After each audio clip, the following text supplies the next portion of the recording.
Let's be real, martial arts are dope. We all love a good fighting film.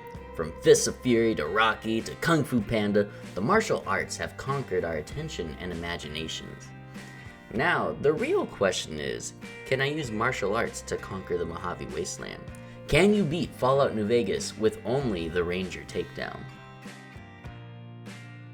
Quick shameless plug, I started a movie/TV review channel. More on that at the end of the video though. Let's get back to why you clicked. In case you aren't aware, the Ranger Takedown is a perk that you can get from a former NCR Ranger. By getting this perk, you're able to perform a unique unarmed attack that will knock your enemies down temporarily.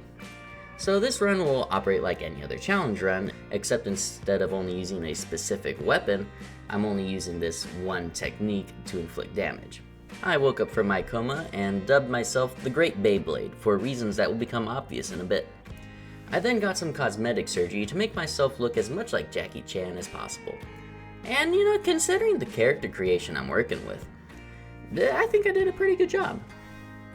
I maxed out my strength as that directly influences how much unarmed damage attacks deal.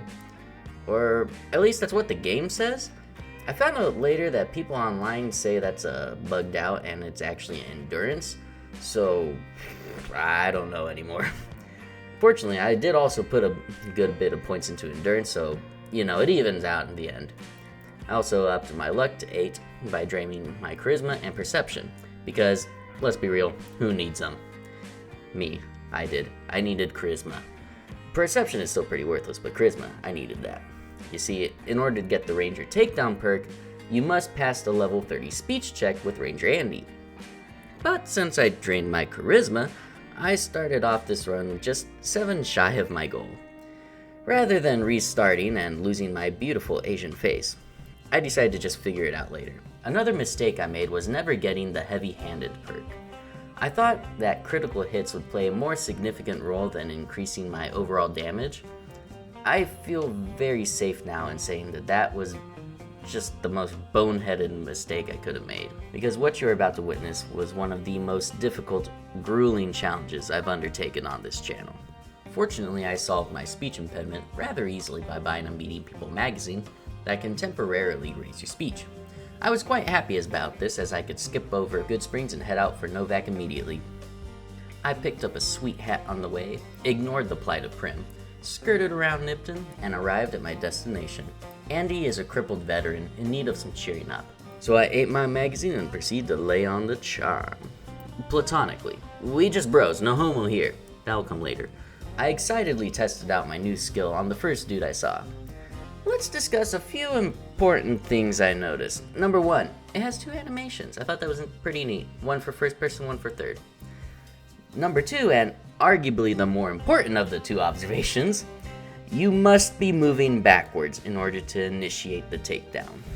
As a defensively oriented perk, the idea is once you knock down your opponent, you're supposed to shoot him or beat him with a stick or literally anything other than hit him with another takedown.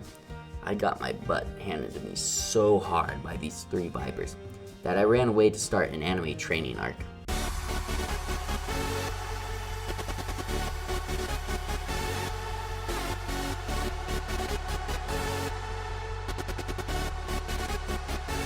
Alright, I'm ready. Give me a real opponent. Let me at them. Where are they at? Fortunately, Lieutenant Krynex Towalski was right nearby. Landing that first hit is the real challenge, but once you do, chaining hits becomes relatively easy. Another problem is straight up normal punching your opponent, which fails the challenge. I had to reload many a save because of that. That being said, it took me 4 whole minutes to put down this fool. I need more practice. I continued my training on the convicts of the Bison Steve. They proved to be much easier to take down, probably because their parents never named them and their lack of gear. Afterwards, nearby jackals generously donated to me a suit of metal armor. Armor is actually going to be important this time, so I can't just run around wearing whatever armor I like, which is a bummer because I like choosing my armor based off of looks rather than protection. My metallic upgrade came just in time for me to confront Jessup. The Great Khans are some tough hombres, so this took a while. Not to mention fighting multiple people is just painful. While you're trying to kill one, the other dude's just wailing on you, which destroys your armor and drains your heals. I continued to wander around, picking fights, when I bit off a bit more than I could chew with the Roadstop gang. So I fled to the welcoming and now broken arms of Swanwick. After a brief chat with Volpes, I came to a decision. I was siding with the Legion this time around, for one very practical reason. Fighting melee dudes is the worst. They bob and weave around you, making them very difficult to land that first critical hit.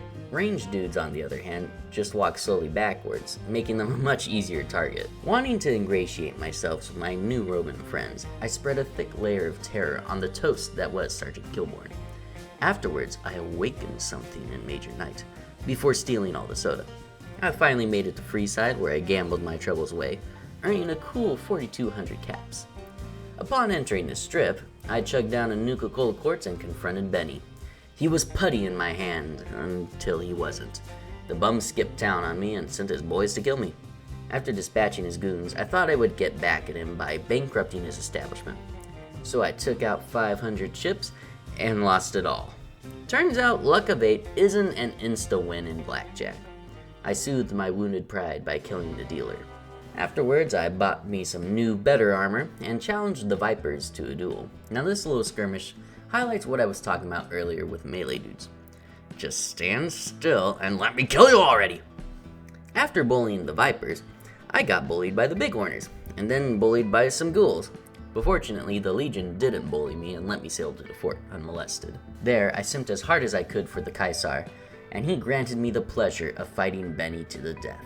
I honored my opponent by letting him die on his feet, as opposed to face first in the mud like most of my other opponents.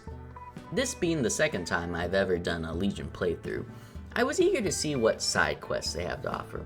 You see, I didn't explore them much in my throwing spears video for time's sake. I got Volpes to assign me to protection detail on an informant. The Emeritas were going to make her sleep with fishes, which is quite revolting. As luck would have it, I found the bedroom right as they were about to execute the dirty deed. Martina was very thankful to have been saved, but not thankful enough to ignore my blatant attempt to rob her. I sat her on her keister and ran away, since I wasn't sure if killing her would fail the quest.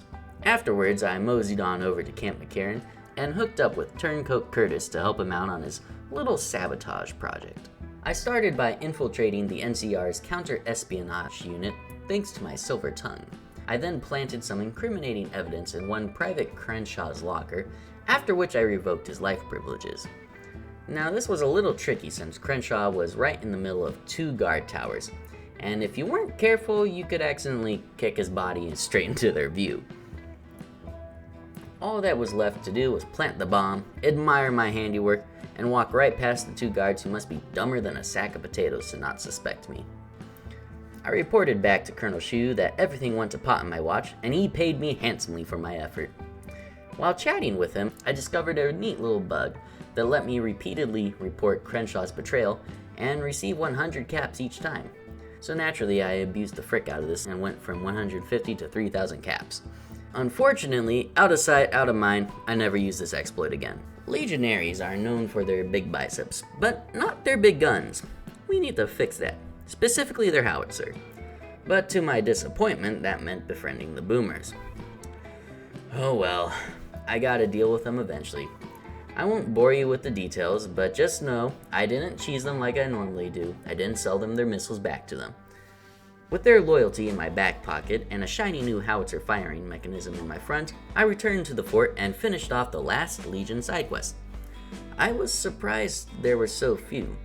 I guess there's only so much you can do in 18 months. But if you guys know of any more, please let me know down below, as I would love to try them out next time I do a Legion playthrough. Now my purse had run dry again, but I lacked a good way of replenishing it. My last gambling attempt was still fresh in my mind. That is until I installed a Neuralink in my noggin, popping up my luck from 8 to 9. And boy howdy, does that make a difference. Blackjack went from, you really have to earn your winnings, to, yeah, just spam W. If only it was this easy in real life. After giving Mr. House an up-close look at my boot, I failed yet again to make the White Gloves like me. Now I'm not heartbroken that cannibals have a disfavorable view of me, but it is starting to irk me a little that I've never been able to please them. I made up for this failure to Caesar by blowing up the Brotherhood of Steel. Nothing really interesting happened there. I killed the ranger, snagged the cards, blew the joint, bada bing, bada boom. Quest is done. Kaiser loves me again. That's all you need to know. My armor by this point was in pretty bad shape, so I decided to get an upgrade. Instead of going with the reasonably priced and easily repaired Reinforced Combat Armor Mark II, I went with the expensive as frick and costs an arm and a leg to repair Riot Armor. After kicking a few puppies, I stopped by the Grub and Gulp and was warmly received with hot lead. I kinda forgot that everyone west of the Colorado wants me dead, and the Rangers were quick to descend on me. This fight nearly killed me, mentally speaking. I was never in any real physical danger. It was a test of mental endurance though. Do you want to guess how long it took me to kill these guys? Go on, take your guess. Take your best shot. You ready? 12 minutes. You heard me. 12 minutes of constant clicking, 9 of which were spent on this chick, who kept sneaking in stim packs and resetting all my progress on her. And what's worse is I didn't even finish the job. After killing 3 of his companions, the masked dude realized that he was way out of his league and ran off. 12 minutes for 3 dudes. I was not looking forward to the final battle. I either needed to get way deadlier or start investing in a backup plan. A brain surgery and a few bouts in the arena later, I leveled up and discovered a neat perk that could really help me in fighting. The Piercing Strike. This perk makes all unarmed and melee attacks negate 15 DT. So I rushed back to the Grub and Gulp to see if I could find another troop of rangers to test this out on, and they took the bait. In just 3 minutes, I did what previously took me a dozen. That masked guy got away again. He's one lucky son of a gun. The president, however, not so lucky. He's got a nice boot-shaped target on his back. I met up with Kato, and together we hatched a devious plot to eliminate the president quickly and quietly. Just kidding. I donned my bloodstained ranger armor and kicked the crap out of him in front of an entire ranger battalion. With the president out of the picture, all that was left for me to do was acquire Plan B. I did some more gambling, helped the muties out for a bit, and finally got around to getting Prim a new sheriff. Seeing as I was too dumb to reprogram Prim Slim, I was forced to hire a convicted felon. But you need to get a pardon for him from the NCR, and yeah, they don't like me much anymore. Fortunately, the gay is strong with Major Knight. He remembers all those sweet nothings I whispered to him over the counter, and gave me the pardon, no questions asked. Feeling a little emasculated, I volunteered at the Thorn to showcase my fighting prowess. I then threw virtue out the window and bought some involuntary workers, after which I went to the Aerotech to look for more work. It appears that some rapscallions are partaking in the abhorrent practice of slavery. I immediately volunteered to remove the villains. The suspects that were given to me were a couple of lowlifes named St. James and Dermot. Now, Dermot left his door wide open, so finding evidence on him was a piece of cake. St. James, on the other hand, hadn't lost all his brain cells and locked his door. I haven't invested too much into lockpicking, so I glitched my way through to find the evidence instead. After glitching back out, I confronted the duo and claimed Dermot's police cap as my prize. I turned in the quest and finally got my speech up to 96. I can work with that, it's close enough. And I know, speech is lame. I'm right there with you. But it's just a backup plan. Remember that. It's just a backup. This is a hard one. Please, let me have this. At the Battle of Hoover Dam, I skedaddled past everyone in order to save my armor's durability and my heals for the fight with Oliver. Right before confronting the general, I decided to 1v1 a heavy trooper just to see how I would do.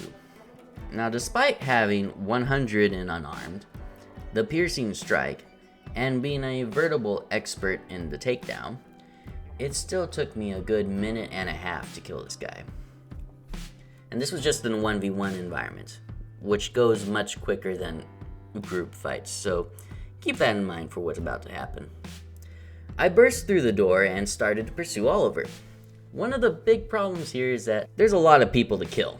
Now, most of the people on the first floor and even the second floor you can skip over, and I don't believe you have to kill them, but they still might follow you up and harass you while you're dealing with Oliver and the people you do have to kill. There are 6 heavy troopers who are, quote, guarding him, that you must kill along with Oliver. And these heavy troopers, as you can guess by their name, are heavily armored, and they carry super sledges.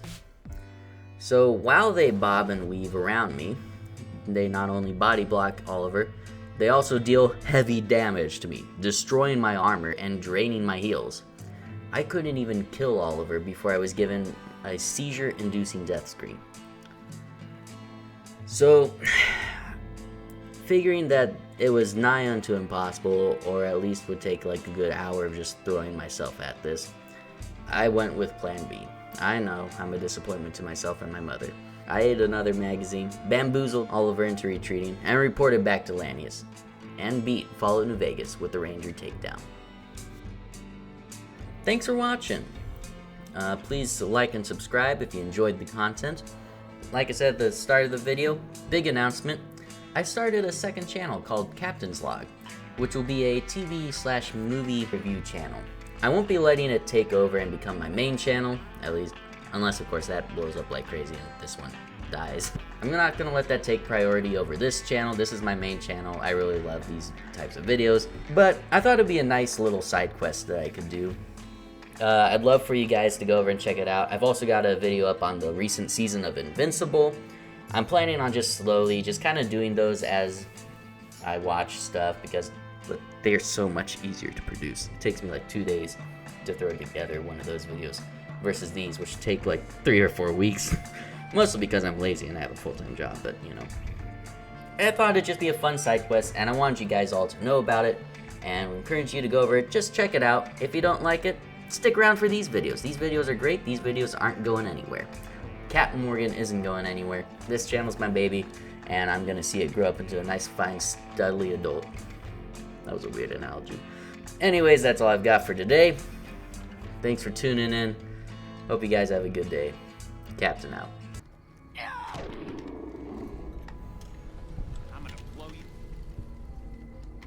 You're gonna blow me?